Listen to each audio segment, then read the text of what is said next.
If you're entering this video with no prior knowledge of Attack on Titan, or if it's been a long time since you watched the show, you might be a little lost, so I would recommend checking out these recaps I've already made on the entirety of the show. Then you can hop right into this one.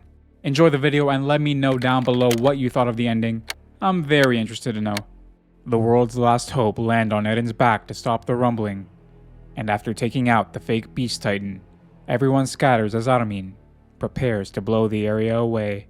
Though before he can, he is swallowed up by a past Titan reincarnation, and countless past generations of the Nine Titans block his friend's path to save him. One by one, they begin to succumb to the overwhelming odds, but are saved by Falco, Gabi, and Annie, as it seems Falco managed to unlock one of the past Beast Titan's abilities to fly. The group have time to assess the situation, and the captain splits them into two teams. One is to go rescue Armin, the other is to help Pieck blow Eden's nape, as they no longer have the luxury of worrying about his life. Whilst the Marleyans and Eldians left on the surface enter into a confrontation, Falco gets his comrades back into the fight. Annie finally brings out her female Titan after years of dormancy, to help Connie and Mikasa reach the Okapi holding Armin, and Pieck uses her Titan's endurance to hold off the Titans around Eden's nape, as Jean attempts to blow it up. Meanwhile, Armin shouts at his unconscious self to wake up to no avail. Then he realizes he is in the paths, with Zeke behind him, looking defeated. He tells him that he has failed to understand why the founder Ymir has continued to obey King Fritz for these past 2,000 years, but that Eden managed to understand what kept her going, and so she sided with him. Zeke's depressing attitude almost convinces Armin that death may bring some relief, but when Armin shares with him his insignificant memories with Eren and Mikasa that he cherishes, Zeke is reminded of his own similar memories. Zeke then awakens their comrades who are still alive in the paths, where there is no life or death, and he and Armin ask for their help. Their Titan incarnations then help their comrades in the real world, allowing them to save Armin. And when Zeke shows himself to Levi, the captain is finally able to carry out the final order Erwin gave him, as he slices off his head. As a result, all across the world, the rumbling stops, and Jean uses this opportunity to blow Eden's neck to pieces, which reveals a strange creature that seems to be the source of the Titan's powers. Reiner stops it from reaching Eden's head again.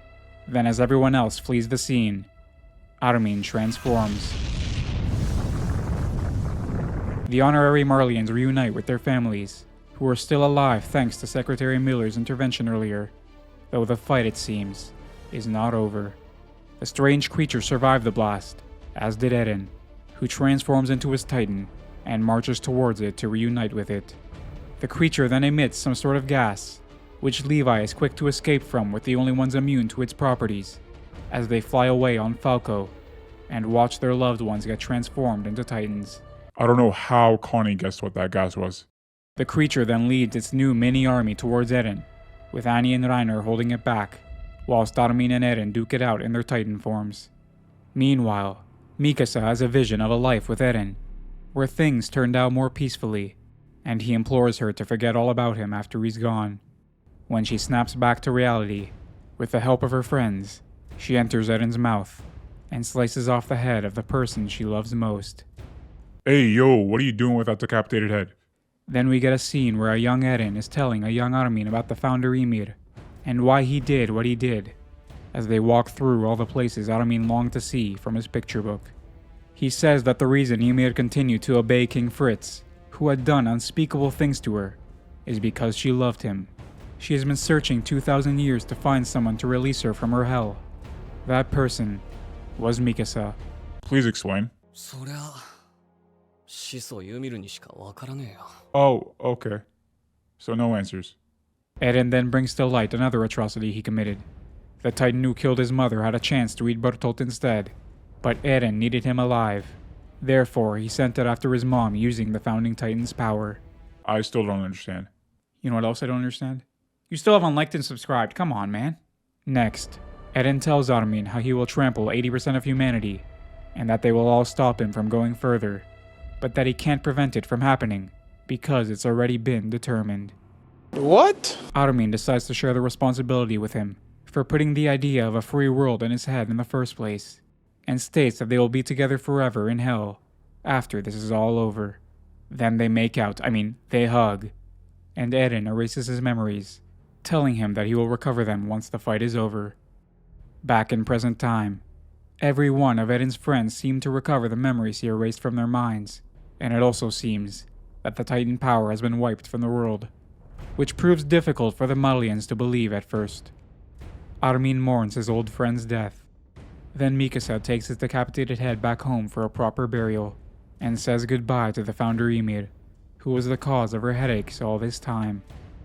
What are you talking about, man? So, 3 years pass, and the former Jaegerists form a military, in preparation to fight back against reprisal from the rumbling survivors, though on their way for peace talks is the Allied forces' ambassadors, who are ready to share their story with their island brethren, in the hopes that they can prevent further bloodshed from taking place.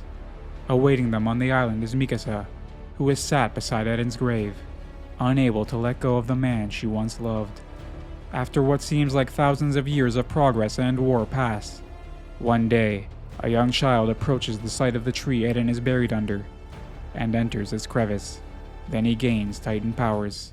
He's just joking. We don't know what happens. The end. Wow, Attack on Titan, final season, final episode, part 3, episode 2, whatever the fuck it is, finally finished. I'll quickly let you know my thoughts. I thought the ending was okay. There are some issues with it. Definitely not to the level of the rest of season 4 or the rest of the show in general, but it doesn't ruin it for me like Game of Thrones ending did. The more I look back on it though, the more I think, that's a little stupid. But this isn't a review video. Those are just my quick thoughts. Let me know down below once again what your thoughts are on the ending. We can have a discussion down below. And with that being said, if you made it to this point in the video, you know what to do. Like, subscribe, comment. I appreciate you all. Take it easy, and peace.